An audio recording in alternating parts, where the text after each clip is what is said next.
السلام علیکم ورحمۃ اللہ وبرکاتہ۔ اعوذ باللہ من الشیطان الرجیم، بسم اللہ الرحمن الرحیم۔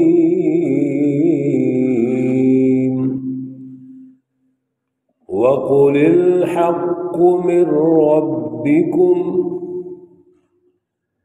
فمن شاء فليؤمن ومن شاء فليكفر إنا أعتدنا للظالمين نارا أحاط بهم سرادقها وإن يستغيثوا يغاثوا بماء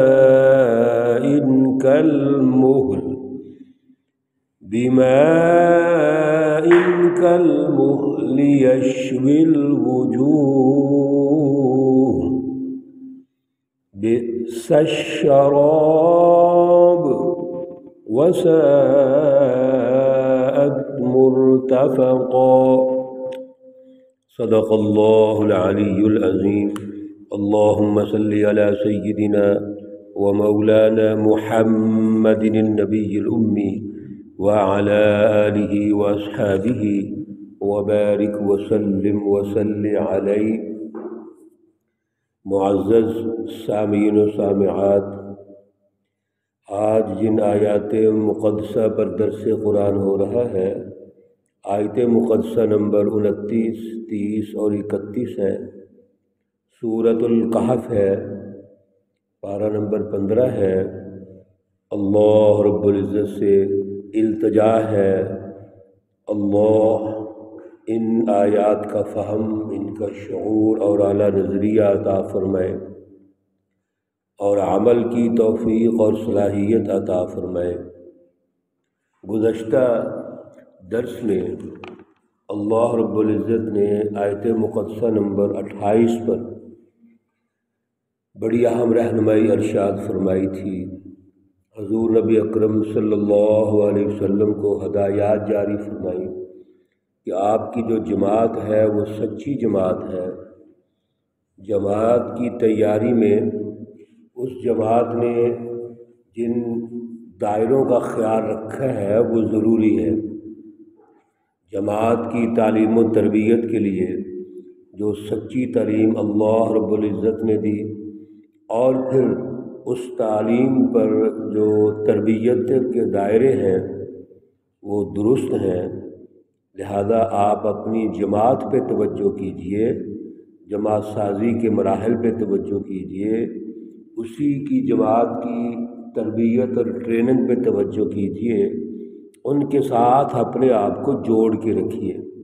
وہ آپ کے رفقائے کار ہیں، وہ اللہ رب العزت کی رضا چاہتے ہیں، صبح و شام اللہ کا ذکر کرتے ہیں اور صرف اللہ رب العزت کے سامنے اپنے آپ کو جھکاتے ہیں اور ہر قسم کے طاغوت، شرک، کفر کا انکار کرتے ہیں۔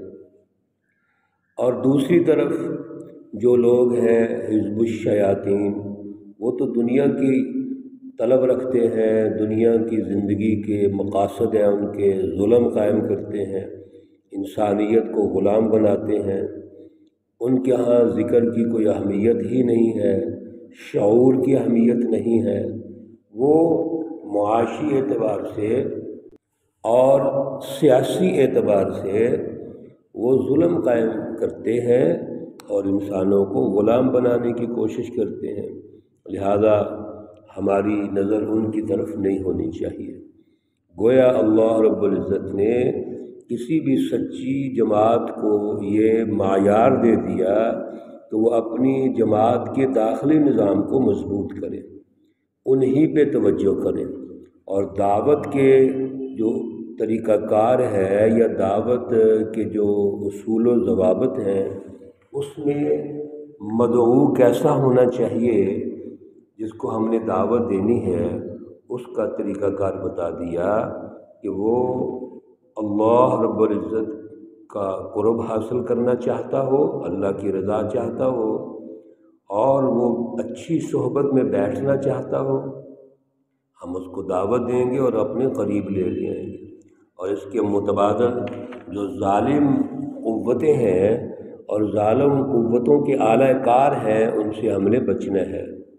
اللہ رب العزت نے آیت مقدسہ نمبر 29 میں ارشاد فرما دیا، وَقُلِ الْحَقُّ مِن رَبِّكُمْ۔ یہ جو حق ہے، سچ ہے، سچا نظریہ ہے، سچا فکر اور فلسفہ ہے، اللہ رب العزت نے اس سچی جماعت کو دے دیا ہے، اور یہ اللہ کی طرف سے ہے۔ اب آپ کا جو کام ہے وہ تو یہی تھا کہ اس سچی فکر کو آگے دوسروں تک منتقل کر دیں، معاشرے کے ہر فرد کو بتا دیں۔ آپ نے بتا دیا، اب اگلی جو ذمہ داری ہے وہ ان کی ہے، عوام کی بھی ذمہ داری ہے۔ چنانچہ فمن شاء فلیؤمن، جو چاہے گا وہ ایمان لے آئے گا، اس کو ایمان لانا چاہیے۔ ومن شاء فلیکفر، اور جو کوئی انکار کرتا ہے وہ انکار کر دے گا۔ آپ صلی اللہ علیہ وسلم کا جو ذمہ داری اور منصب ہے وہ پورا ہو گیا ہے۔ آپ نے اپنی کوئی 1% بھی کمی یا کوتاہی یا سستی کا مظاہرہ نہیں کیا، آپ نے اپنا کام پورا کر دیا ہے۔ اللہ نے حق دیا، آپ نے عوام کو دے دیا۔ ہاں، جو نہیں مانیں گے، جو اس ظلم پہ قائم رہیں گے، کفر پہ قائم رہیں گے، انا اعتدنا للظالمین نارا، بے شک ہم نے ان ظالموں کے لیے آگ تیار کی ہے، اور آگ بھی کیسی ہے؟ احاط بہم سرادقها، اس آگ کے جو ارد گرد باڑ ہے، اونچی اونچی دیواریں ہیں، وہ بھی آگ کی بنائی گئی ہیں۔ وَإِن يَسْتَغِيثُوا يُغَاثُوا بِمَاءٍ كَالْمُهْلِ، اور جب اس جہنم کے اندر یہ ظالم ان کو پیاس لگے گی اور اللہ کو یہ پکاریں گے کہ ہمیں پانی دے دیجئے، تو پانی کون سا ملے گا؟ وہ پیپ ملے گی، اور پیپ بھی کیسی ہوگی؟ یشوی الوجوہ، جو ان کے منہوں کو بھون ڈالے گی۔ انسان کو جب شدید بھوک لگی ہو اور وہ گرم گرم کوئی چیز پینے والی یا کھانا جیسے اپنے منہ میں ڈالتا ہے تو اس کا منہ جل جاتا ہے، اسی طرح جب ان کو شدید بھوک لگے گی وہ پانی طلب کریں گے، اور پانی اتنا ابل رہا ہوگا تو وہ اپنے بھوک کے مارے فوراً پینا چاہیں گے، تو ان کے منہ جو ہے وہ جل جائیں گے۔ بئس الشراب، کتنا برا یہ پینا ہے، وساءت مرتفقا، اور کتنا برا ہے یہ ارتفاق، آرام جو ہے۔ گویا اللہ رب العزت نے یہ ارشاد فرما دیا کہ یہ جو ان کا ارتفاق ہے، بظاہر وہ پانی طلب کیا اور پینے کے لیے وہ اپنی بہتری سمجھتے ہیں، اللہ کہتے ہیں یہ کتنا برا آرام ہے ان کو جو دیا جا رہا ہے۔ اس کے مقابلے میں ان الذین آمنوا وعملوا الصالحات، بے شک جو اللہ پر ایمان لائے، ان کا اعلیٰ نظریہ ہے، سچا نظریہ ہے، سچا فکر اور فلسفہ ہے، وعملوا الصالحات، اور پھر اسی فکر اور فلسفے پہ ان کی جد و جہد ہے، رات دن رضا الہی کے لیے، ظلم کے خاتمے کے لیے، انقلاب کے لیے، انسانیت کے لیے وہ جد و جہد کرتے ہیں۔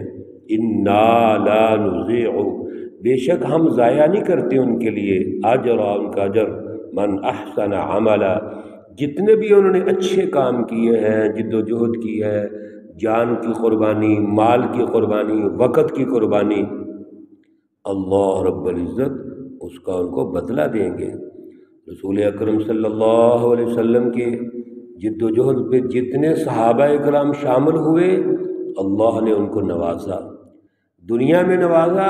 ظلم ختم کرنے کے بعد انہوں نے عدل کا نظام قائم کیا، انسانوں کو غلامی سے نکالا، انسانوں کو اللہ کی توحید کی طرف لے کے آئے، فلسفہ توحید کی رٹ قائم کی، ہر قسم کا ظلم، شرک، کفر وہ مغلوب ہو گیا، شکست کھا گیا، اللہ نے ان کو غلبہ دیا، اور اس غلبے کے نتیجے میں امن قائم ہوا، عدل قائم ہوا، خوشحالی کا نظام قائم ہوا، سائنس نے ترقی کی، ایجادات نے اگلے دور میں وہ ترقی کی، جس کا نتیجہ یہ نکلا کہ بحیثیت انسانیت سارے انسان ترقی کرتے ہیں۔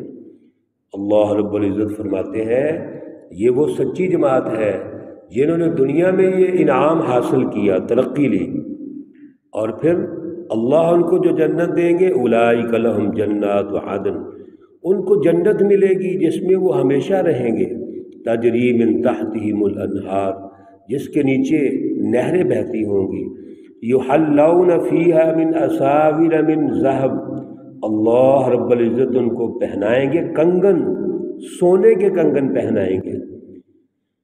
اللہ رب العزت وہاں مردوں کو بھی سونے کے کنگن پہنائیں گے۔